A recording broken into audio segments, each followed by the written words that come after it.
The reception hall buzzed like a hive. 33 candidates sat in a row of pristine chairs, every one of them dressed in polished suits and gleaming shoes. The scent of designer perfume mingled with the faint aroma of coffee, and the confident hum of whispered conversations filled the air. In the far corner, Elena sat alone, clutching the folder that held her resume, creased at the edges from being read and reread too many times. Her blouse was neat but worn thin, and her skirt bore the faintest trace of mended stitches. And then there were her shoes. She had tried to polish them that morning, but no amount of scrubbing could hide the cracked leather or the peeling sole. They were the only pair she owned, the same ones she wore to her part-time jobs, to the hospital when she brought her mother medicine, to every interview that ended with polite rejection.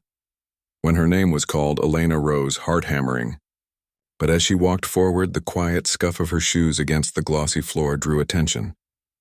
Did she come from the flea market? A young woman muttered, her words sharp enough for the room to hear. A man in an expensive suit chuckled. Looks like she can't even afford new shoes. And she wants this job? Laughter spread like wildfire, cruel and careless. Elena's cheeks burned crimson, but she forced her back straighter. She whispered to herself, this isn't about them. This is about Mom, about the bills, about survival. And with trembling dignity, she stepped up to the panel. At the head of the long mahogany table sat Victor Hale, the CEO. He was a man whose name carried weight in every financial journal, known for building empires and crushing competitors with the same calm precision. His steel-gray eyes had seen countless candidates parade through these rooms, each one polished, rehearsed, desperate to impress. But as he watched Elena, he noticed what others overlooked. The way she held her chin high even as the laughter died down. The way her hands trembled only when hidden behind the folder, not when she spoke. Miss Elena, Victor said, his voice cool, echoing in the hushed room. Why do you want this position? Her throat tightened. For a split second, doubt screamed in her head. Say something clever, something rehearsed.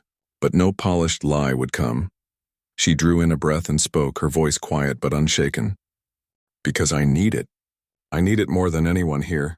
Not for appearances, not even just for the salary, though it matters more than I can admit. She paused, clutching the folder tighter. I need it because I know I can do this work. I've trained, I've studied, I've worked harder than anyone, to the point that torn shoes are all I have left. But I'm still here, because I refuse to give up. A heavy silence followed. The smug smiles vanished. For the first time, every other candidate stopped whispering.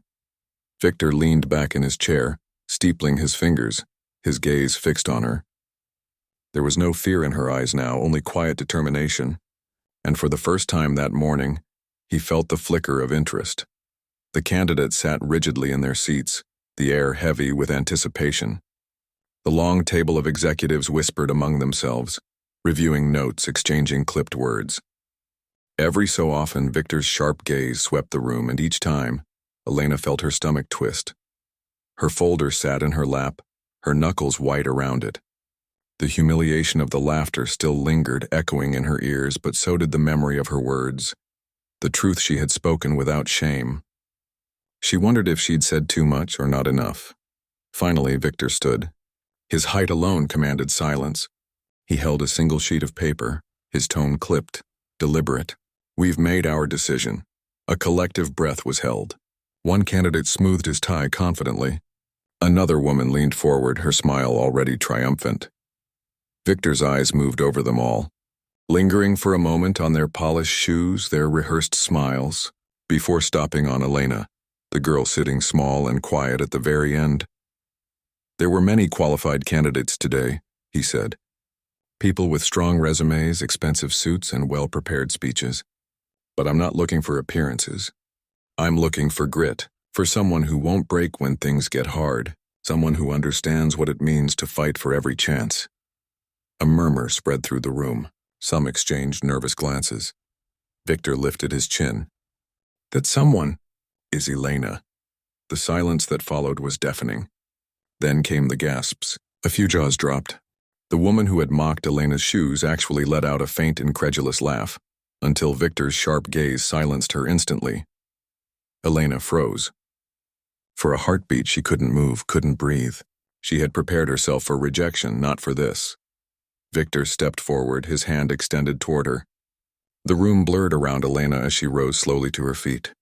Her shoes creaked, the torn sole catching on the polished floor, but no one dared laugh this time. All eyes were on her, the girl they had ridiculed now standing where they wished to be. She placed her trembling hand in his. His grip was firm, steady.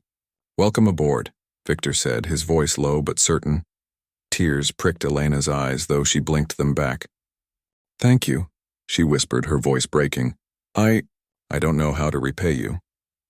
Victor studied her for a moment, then gave a rare, almost imperceptible smile. "You just did. By reminding me what real strength looks like." As the other candidates filed out, their polished shoes clicking in defeated rhythm, Elena stood tall for the first time that day. The weight of bills, of medicine, of sleepless nights, it didn't vanish, but it felt lighter. She looked down at her worn shoes, the same ones everyone had mocked. For the first time, she didn't feel ashamed of them. They were the proof of every step she had taken to reach this moment. And as she walked beside Victor, toward a future she never thought possible, Elena realized this wasn't just the end of an interview. It was the beginning of her new life.